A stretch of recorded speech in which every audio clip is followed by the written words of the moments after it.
Kes ini diletupkan pada hari pembubaran Dewan Undangan Negeri Sarawak.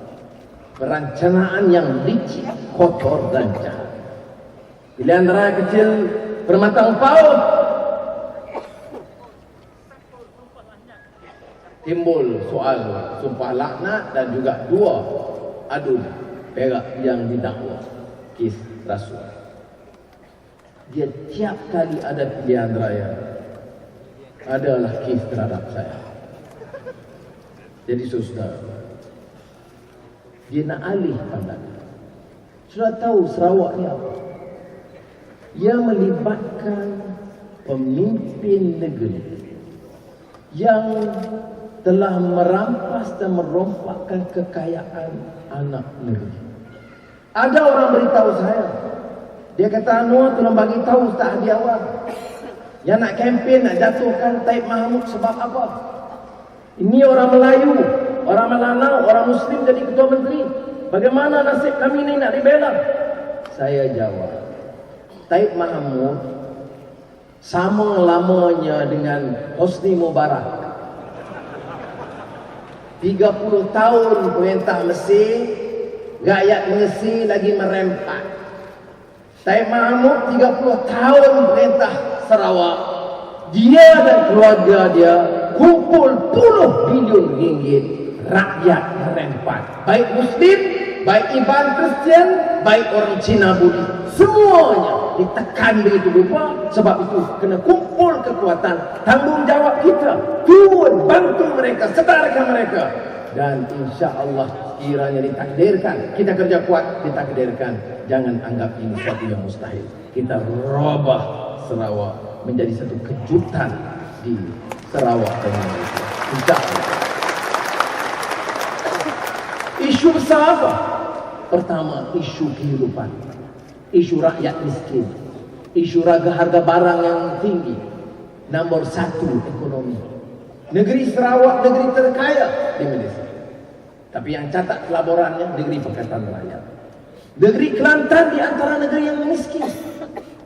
Tetapi oleh kerana tata kelola kerajaan itu bersih, maka hasil yang sedikit itu boleh dimanfaatkan oleh rakyat terbanyak. Mana ada orang Kelantan yang disisihkan oleh kerajaan PAS Pakatan Rakyat Kelantan?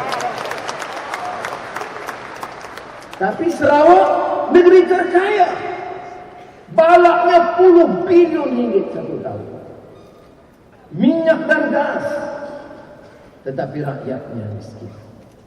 Sebab rasuah, sebab tamak haloba yang tidak ada batasnya. UMNO, Datuk Seri Najib sekarang, tugas dia alih kanan.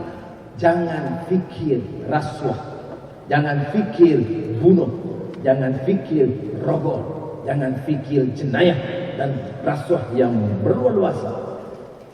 Alih pandangan kepada isu video dan isu mahkamah. Sudah, jangan kita terpedaya. Siapa percaya itu saya serah pada masing-masing. Tapi saya nak beritahu, agenda kita bawa perubahan di negara kita mesti kita teruskan. Janganlah biar rakyat kita diperbodohkan begitu. Buat sesuka hatinya saja. Aibkan orang tak ada perasaan sama sekali. Bukan sekali, bukan dua. Saya beritahu Azizah, 13 tahun dihina, diaibkan. Baca saja media mereka, tidak ada lain. Dia tak kira bukti atau tidak. Kalau boleh diterajang habis-habisan. Sebab apa? Sebab kita mampu. Dia tahu. Kalau kita tak mampu, kita pencil, dia bagi tol. Macam tol New York sih. Bagi tol sebab apa? Lepas tipu PKFZ, dibersarakan, kemudian dapat anugerah tol. Tol PKFZ. Tapi kalau kita pilih untuk lawan, dia kebetulan sudah tahu ni kes Anwar, tapi ramai yang dibuang kerja, yang dipukul, yang tak naik pangkat, yang tak dapat kontrak 10,000 kerana tidak sokong UMNO dan Barisan Nasional. Sebab itu saya bagi tahu kepada Azizah Nurhaiza anak-anak, saya kata kita istighfar kepada Allah Ta'ala pun ampun. Tapi dalam pada itu kita syukur nikmat. Sebab apa? Susah-susah kita lalu ini baru 13-14 tahun. Tanya pemimpin-pemimpin PAS, berapa puluh tahun derita mereka dalam perjuangan. Tanya berapa orang yang tersiksa. Lebih teruk, betul saya kena pukul. Tanya siapa dia pemimpin PAS dulu yang dalam ISA, seorang tokoh besar Melayu, marhum Dr. Burhanuddin Al-Hadi, dibebaskan dalam keadaan sangat sakit buah pinggang dan meninggal dunia pulang ke rahmatullah tidak lama selepas itu. Bukankah derita mereka itu melampaui batas dan jangkaan pemikiran kita? Saya sekurang-kurangnya masih sihat, masih boleh bicara kepada kawan-kawan. Ya. Sebab itu saya kata betul, saya istighfar kepada Allah SWT. Dan di samping itu tidak hanya menceritakan kesusahan kita tidak. Kita bersyukur dan selalu bandingkan derita rakan-rakan kita. Saudara, lebih dari 50 tahun dengan sejarah pasang surut, tapi juga sejarah pemimpin-pemimpin dan penyokong-penyokong derita. Beberapa minggu lalu saya ke Seremban, sambutan DAP 40 tahun. Saya lihat YB Kitsya dan Dr. Chen Manhin. Bukan dia kesian dekat saya kesian dekat mereka. 40 tahun, di 45 tahun dikecam, dihina, masuk keluar penjara, dimainkan. Lim Guan Eng, tokoh muda, nak bangkitkan isu anak Melayu yang mengaku masa itu dirokok. Untuk itu dia masuk penjara. Karena itu undang-undang UMNO adanya. Jadi sebab itu malam ini kebetulan nama saya disentuh.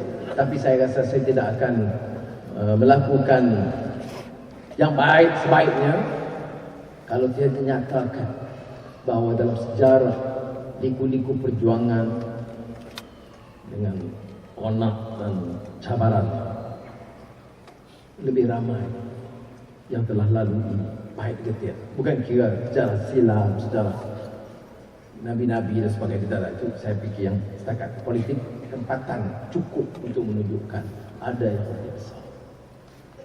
Dan dalam ucapan-ucapan selalu kita ingatkan hadis Nabi Muhammad SAW. Bila sahabat-sahabat dalam keadaan gelisah menanyakan Rasulullah, "Ya Rasulullah, ayun nasu asyaddu bala'an?" Di kalangan manusia ini siapa yang paling banyak mendapat tekanan, ujian dan bala? Dikira kita, siapa lagi? Yang susah, kerja pun tak naik pangkat, allowance pun tak dapat, pergi parlimen kena gantung, pencen habis. Tapi jawab Rasulullah jelas, ayyun nasu asyaddu bala'an. Soalannya, siapa di kalangan manusia? Jawab Rasulullah sallallahu alaihi wasallam, al-anbiya'u tsummal amthalu fal amthal. Bukan kita.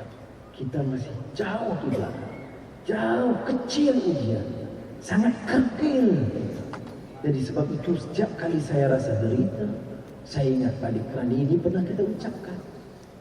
Yang paling banyak tahan uji itu para nabi. Tumal amthal, dan orang yang ikut, dan orang kemudian fal amthal yang ikut misalan itu. Dan kita yang kemudian ini sekadar mampu mendoa, la yukallifullahu nafsan illa wus'aha. Mohon kepada Allah supaya jangan dibebankan sesuatu yang tidak mampu kita tanggung. Untuk guru saya bagi nasihat kepada saya, dia kata, kalau dah lalu ini maknanya kamu kena mampu tanggung. Jadi Ini pengajaran. Tapi jangan lupa agenda kita itu. Jangan hanya kita bicarakan suami. Kita ikhtiar, kita ada program, kita munajat kepada Allah SWT. Puasa doa itu tak terukai. Kuasa doa orang boleh perkecilkan, tapi kita yakin. Dan ini beserta dengan ikhtiar kita. Kalau orang tanya dengan segala yang mereka lakukan, saya malah bicara tadi dengan pemimpin di IP dan PAS dan keadilan lepas mesyuarat majlis berkaitan rakyat. Saya jauh lebih yakin UMNO tak akan hilang pertimbangan. Lakukan ini semua, setiap line, setiap dialog. Ni Menteri Agama Ustaz UMNO Jamil Khair nak dakwah saya kerana dia bawa ajaran sesat, agama pluralisme. Karena saya bagi ucapan di London School of Economics, ucapan tu ilmiah sikit, bahasa tinggi, jadi dia tak boleh faham. Tak habis dakwah, dia nak dakwah yang ni. Jadi sudah, yang dibuat semuanya sudah tahu. Kalau tengok apa yang dihamut, saya kadang-kadang saya fikir, yalah saya ni kelemahannya Pak. Tapi kalau tengok Tok Muhammad Aziz boleh tuduh Rasul, tak faham agama, lebih teruk daripada ayah Pin. Maknanya orang ni dia desperate. Padahal dalam perjalanan politik macam mana pun kita berbeza pendapat, tak boleh orang pertikai. Tak setuju satu dua dasar Tok Muhammad Aziz tak apa, tapi nak pertikai akhlak dia, nak pertikai komitmen dia, dan nak pertikai peranan kedudukan dia sebagai tubuh. Yang pertikai itu hanya wabahlulan watolola. Tetapi mereka sanggup lakukan itu sebab ini keadaan mereka sudah cukup terbuka. Jadi yakin susah bertahan untuk beberapa ketika saja lagi.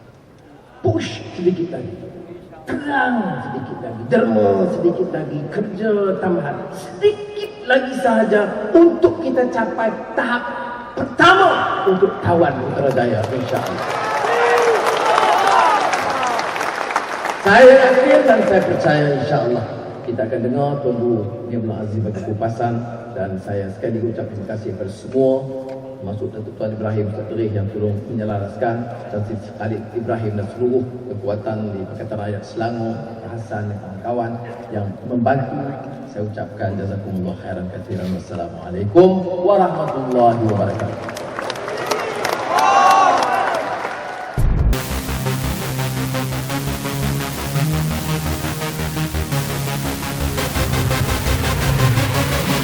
Yeah.